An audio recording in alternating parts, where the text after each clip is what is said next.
This is the tale of Mr. Morton. Mr. Morton is who? He is the subject of our tale, and the predicate tells what Mr. Morton must do.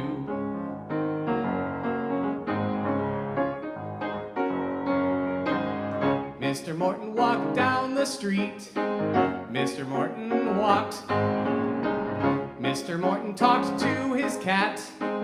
Mr. Morton talked. Mr. Morton was lonely. Mr. Morton was. Mr. Morton is the subject of the sentence, and what the predicate says he does.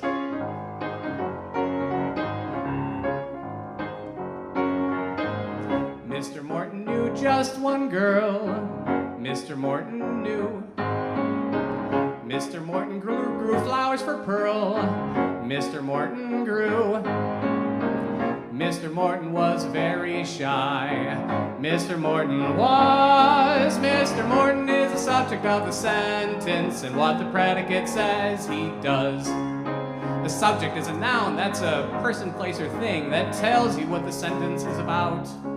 The predicate is a verb, that's an action word that gets the subject up and out.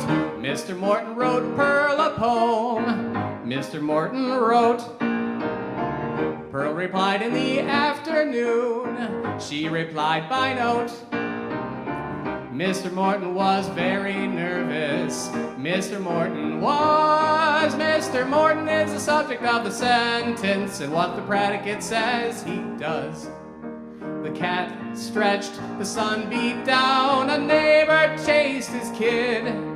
Each sentence is completed when you know what the subject did. Mr. Morton knocked on her door. Mr. Morton knocked. Mr. Morton sat on her porch. Yes, he sat and rocked.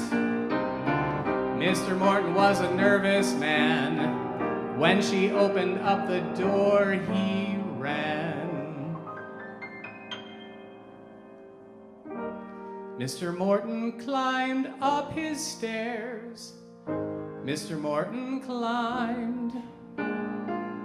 Mr. Morton rhymed pretty words. Mr. Morton rhymed. Mr. Morton was very lonely. Mr. Morton was, until Pearl showed up with a single rose. Who says women can't propose? Now Mr. Morton is happy, and Pearl and the cat are too. They're the subject of the sentence, and that the predicate says they do.